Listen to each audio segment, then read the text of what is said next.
پاکستانی کے گھر چائنیز اور امریکن مہمان آئے۔ چائنیز: میں آنکھیں بند کر کے گھڑی پر ہاتھ رکھ کر ٹائم بتا سکتا ہوں۔ امریکن: میں سورج دیکھ کر ٹائم بتا سکتا ہوں۔ اتنے میں پاکستانی زور سے ہنسا اور بولا، لو جی 7 بج گئے۔ چائنیز اور امریکن ایک دم حیران ہو گئے اور بولے، یار تم نے کیسے ٹائم بتایا؟ پاکستانی: اوئے بجلی چلی گئی ہے۔ بگا سنگھ کے باپ کی آرا مشین تھی، لکڑیاں چیرتا تھا۔ ایک دن آری ٹوٹی اور اس کے باپ کا کان اڑا کر لے گئی۔ بگا سنگھ نے بڑی جہدوجہد کے بعد باپو کا کان تلاش کر لیا اور باپ سے پوچھنے لگا، باپو ایک کان تیرا ہے؟ باپو نے کٹے ہوئے کان کو غور سے دیکھا، بگا سنگھ کو واپس کرتے ہوئے کہا، نہیں پتر، اے میرا نہیں، میرے کان سے پینسل ٹنگی ہوئی سی۔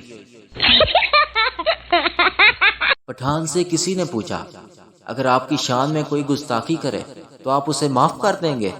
پٹھان: معاف کرنے والی ذات تو اللہ ہے، ہم بس اسے وہاں تک پہنچا دے گا۔ بیوی: میں نے گدھوں پر ریسرچ کی ہے، آپ کو پتا ہے کہ وہ اپنی گدھی کے سوا کسی دوسری گدھی کو نہیں دیکھتا۔ شوہر: پاگل، اسی لیے تو اسے گدھا کہتے ہیں۔